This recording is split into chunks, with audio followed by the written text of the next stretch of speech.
Episode 8, House of Ashur. Honestly, just to say first off, this episode feels a lot less like a rise. Not just this episode, the series is starting to feel less like a rise and more like a slow tightening noose around Ashur's neck, if I'm being honest. So we open up with Proculus arriving not alone, but with aedile, and right away that tells you everything that you need to know. Proculus, he can't really handle Ashur on his own. He needs authority to speak for him, and Ashur calls this out immediately. He doesn't negotiate, he doesn't posture, he embarrasses Proculus. He basically calls him a punk for hiding behind Roman law instead of handling things himself, like he did say he would at one point when he stated that his hand would grasp the sword. The whole confrontation over Opertor's medicus and belongings, it isn't really about the property. It's about legacy. Ashur agreeing to let the last Ferox brother retrieve them, and with Korris present, of course. This isn't a mercy, but more so a cruelty with a clock in it. Korris makes it very clear that he doesn't want justice. He wants the man to suffer continuously. Spartacus, House of Ashur, Episode 8. Alright, so Episode 8, House of Ashur. Honestly, just to say first off, this episode feels a lot less like a rise. Not just this episode, the series is starting to feel less like a rise and more like a slow tightening noose around Ashur's neck, if I'm being honest. So we open up with Proculus arriving not alone, but with aedile, and right away that tells you everything that you need to know. Proculus, he can't really handle Ashur on his own. He needs authority to speak for him, and Ashur calls this out immediately. He doesn't negotiate, he doesn't posture, he embarrasses Proculus. He basically calls him a punk for hiding behind Roman law instead of handling things himself, like he did say he would at one point when he stated that his hand would grasp the sword. The whole confrontation over Opertor's medicus and belongings, it isn't really about the property. It's about legacy. Ashur agreeing to let the last Ferox brother retrieve them, and with Korris present, of course. This isn't a mercy, but more so a cruelty with a clock in it. Korris makes it very clear that he doesn't want justice. He wants the man to suffer continuously. So from there, we end up shifting to Achillia's training, and it becomes obvious that this isn't just pride or psychology anymore, but her hand is legitimately compromised. It's been multiple episodes now, and this is the first episode where the show starts closing doors for her physically, not symbolically anymore.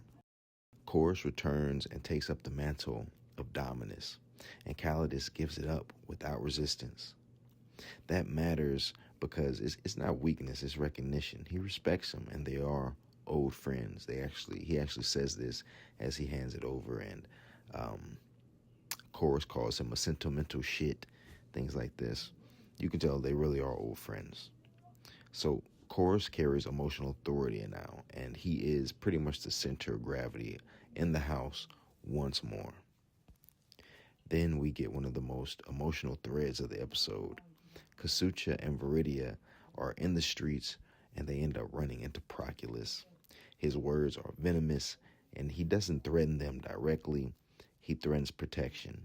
He reminds Caladus, because she did send Viridia off to be escorted with guard, he reminds Caladus that her husband will not live forever. He's actually getting quite old. He is aging. And if she doesn't hold things together, it can cost her.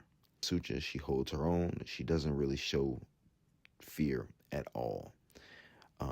But the next scene, we do see her with Gabinius, and he's already under pressure from Pompey because of the Cilician attacks. And now she's afraid because she's been pressed in the streets by Proculus, which was very bold of him. And he was actually quite intimidating in his threats. He got in her face And he's already an ugly bastard. The little smile he has, it's quite creepy. So, and like I say, Gabinius back at his ludus, him and Kasutra are speaking, and he's under pressure from Pompey with the Cilician attacks. The pirates, like we say, aren't random. We know this. These are Crassus's pirates. He may have bought them off after the fall of Spartacus. I really do wish we could get more from the perspective of Crassus and Pompey. I hope we can get more of that. They're probably saving that for the next season. But I wish we could have got some of that just to see the moves that they're actually making, so things aren't so much he say, she say, and messengers and things like that. I wish we could actually get some visuals on them and see what they're saying and hear what they're saying, see what they're doing, stuff like that. But unfortunately, we have not gotten that yet. We did see in the preview that we're going to get some Pompey though, man. We're going to get some. I'm so fucking hyped, bro. I can't even resist. I'm so hyped to see Pompey.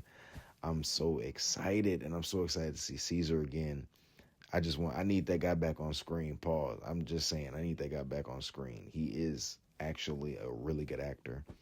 These pirates, they're not random. They're political tools meant to sow chaos by Crassus and force compliance with particular political icons or figures such as Gabinius, just how he's being pressured.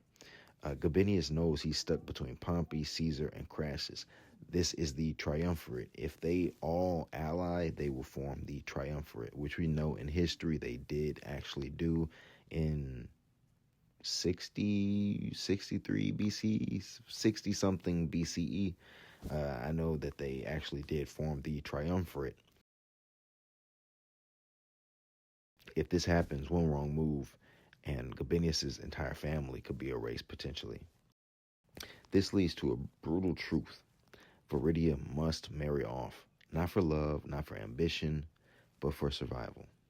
And what makes it hurt is that Gabinius actually gives her a choice. Say yes or no, he will accept it, and that somehow makes it worse. Ashur later shares a quiet moment with Viridia over a strategy game, and it's one of the most genuine scenes we've gotten from him. No manipulation, no performance, just connection. But when Gabinius speaks of the Triumvirate, Ashur listens without fully grasping the scale. He's still playing a city game, but Rome is playing the empire game. You see, things are getting above Ashur's fucking pay grade.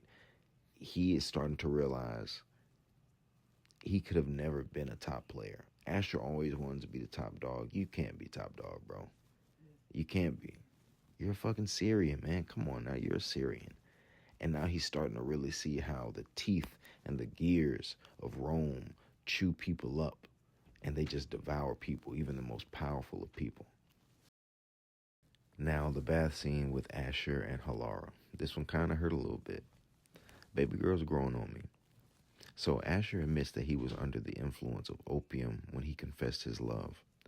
And that moment he says it, you can actually see Halara physically withdraw. She pulls in on herself, pulls her knees to her chest.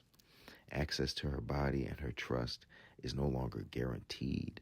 Sending her for wine, Ashur ends up sending her for wine, and it feels dismissive. Instead, she seeks out Messia. Messia, she isn't vindicated here. She's shaken, still hurt, and there's still that looming possibility that Caesar's wife will take her once business in Capua concludes. So nothing about this little love triangle feels resolved. It feels actually dangerous, and it feels like it's approaching some sort of climax. We just don't know what. Then we get to see Tarchon and Caladus. Tarchon's resentment isn't really jealousy. It's more so existential. Being champion, it's not a title to him. It's the only proof of worth that he's ever had. Caladus was born free, as we learn during one of his engagements later with Achillia after this argument, or not really an argument, more so just a heated discussion. Tarchon accuses his father of looking at Achillia a certain way and basically taking sides. And Caladus, unbeknownst to himself, he isn't aware of how much Tarchon actually cares for, I don't know that girl's name. I'm not going to lie. I don't even know her name. But he ends up saying, how can you deny me the same comfort that you have with your whore? I'm a man, son. And Tarchon clearly takes offense to this, and he cuts him off and he says, pretty much, don't call me son anymore. Achillia then makes her fatal mistake. She confronts Tarchon, touches him, commands him, and I guess champion status fuels her arrogance. This fight is fast, ugly, and decisive. Her hand is injured again, and the illusion of equality begins to shatter between the two of them. Ashur threatens to throw Tarchon off the cliff and then immediately pivots once logistics start to matter a little bit more. That tells you everything you need to know about Ashur. He's not sentimental. He is transactional, and he's starting to learn he's starting to learn from his mistakes. He can't just continue to act just arrogantly because the jaws of Rome are starting to close in, and he needs to play his cards right. He can't just burn them or stab him in the throat with jugs of wine. You got to play your cards appropriately, and you cannot be a fucking dumbass.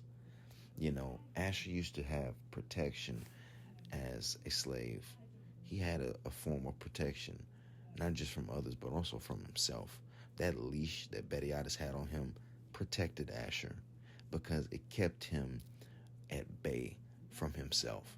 Now, without that leash on his neck, we see that Ashur is not necessarily an idiot. He's not a dumb man.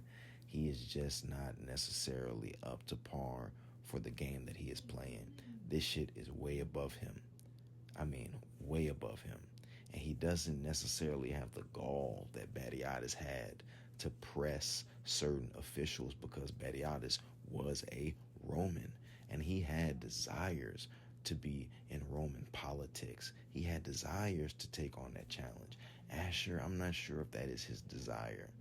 I think he just wants to prove people wrong, but he doesn't know how. He's doing it the only way he knows how, which is through gladiators, being a dominus. But is that really going to get you the respect that you desire? Being a dominus? Is that really going to get you what you desire, Ashur? I don't believe that it will. I don't believe that it will. And I don't believe that he can really reach much else. What else can he attain? It's hard for me to imagine. I feel as if Ashur is just doomed to suffer once again. I don't know, man. I really don't know. Maybe this is his little Dante's Inferno or some shit. It feels like he is in a more fancy version of hell. Like, he's getting the taste of everything that he desires, and consistently it gets snatched away from him. It almost felt as if he had a better chance at attaining the things he desired when he was a slave, which is just a cruel, cruel joke. The games begin. Arato faces an unknown gladiator and is victorious in clean and controlled fashion. The Ferox brother is next, and his battle is surprisingly quick, and it is unfortunately a win. Unsatisfyingly, bro. I wanted to see this guy. Can we just kill this man already, please? Can we please just kill this guy? Can we please kill this guy? That's all I'm going to say. Ashur ends up leaving the Pope in his mid-game to speak with Viridia, which is reckless. And when she tells him that she's to be married to Pompey, this is definitely the most emotional I think we've ever seen Ashur over love. I don't think we've ever seen him like this, ever. Tarchon ends up facing another Mamilon after the Ferox brother is victorious. Tarchon's kill is handled brilliantly. His lover initiates the accident, and Tarchon finishes it inside sanctioned violence. Tarchon ends up riposting or parrying an attack, and that attack goes straight into the skull of that Roman, cleaving it in two, killing him. The Romans immediately stand up and order that gladiator to be seized or struck down. But Tarchon takes the glory and does it himself in spectacular fashion. I must say, the man did an entire backflip. It was a really cool scene. It also gave me a little bit more respect for Tarchon because he handled that a lot more intelligently than I thought that he would. I was under the impression that Tarchon was going to get himself killed this very episode. Caladus offers words of pride, but the words come too late. Then comes Caladus versus the Scythian. Caladus fights better, cleaner, and smarter, but inevitably the Scythian overpowers him, rises, hoists him like a barbarian, and kills him. Caladus shows no fear. His final look to Tarchon says everything without words. The episode ends with Ashur unmoving, Caladus dead, Achillia injured, Viridia lost, political pressure mounting. A tear falls from Ashur's face. Everything is still standing, but nothing's stable. And episode 8 comes to a conclusion. Honestly, in regards to Caladus' death, it really did hurt me. My mouth was actually agape. I'm not lying, my mouth was agape. I didn't expect him to die, but after Tarchon survived his bout, and after I saw that they had brought out a woman, I just, my heart sank because I knew that Proculus was about to get his fucking lick back. I just knew that he was about to get his lick back. I just had that feeling. And it was going to be at Caladus's detriment. Don't know why I didn't think about this before. Why had I not thought about, of course, Caladus is going to be the one to die because he is the one who has both an established relationship with his son Tarchon and now Achillia. Therefore, his death is going to hit two people hard. So, of course, he's going to be the one to die. I don't know why I didn't think of that. That was kind of freaking stupid, but, you know, I'm kind of hurt, man. I'm not going to lie. I'm hurt over Caladus being dead. I am actually kind of hurt over Caladus being gone. He was a ferocious warrior, swift, nimble, strong. And the way that he fought, man, just fucking smart, agile. I love the way he fought. And the fight, I'm not going to sit here and act like the fight was bullshit. It was a good fight. She put up a good fight. She definitely seems like a fierce warrior, but I just don't like how she kind of came out of nowhere. Now, I was reading some comments, and apparently there may or may not be some background next episode about who this woman actually is. And I'm assuming that we are going to get some background. However, in the past, for example, when we got Shadow Games with the Achilles, we had multiple not background, but flashbacks of who this guy was and people talking about him. We got legends where we heard more about Crixus and Barca's background. You know, things seem to have taken their time a lot more and were better established, at least in terms of the legends of gladiators. So this woman just showing up, it kind of feels very misplaced, but I am excited to see her background. And like I said, I enjoyed the episode. I will give it an 8 out of 10 for the simple fact that shit, I'm hurt and I'm still reeling. Maybe as time goes on, it'll go up to the 9 out of 10, but I don't know, man. Caladus going out like that shit hurt me. I knew it had to happen, but just the way it happened. Don't even know this woman. Ashur even refers to her as the unknown Scythian.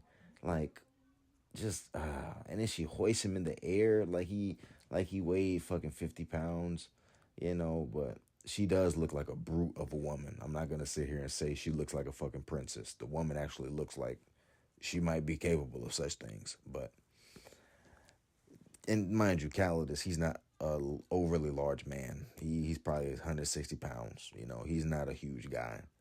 But overall, decent episode. Not the best episode, but I did enjoy it.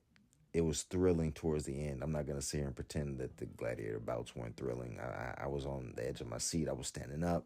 I was cheering for Caladus. And I fucking was so fucking nervous, bro. And when he got struck, I literally grabbed my stomach when she stabbed Caladus. I grabbed my fucking stomach.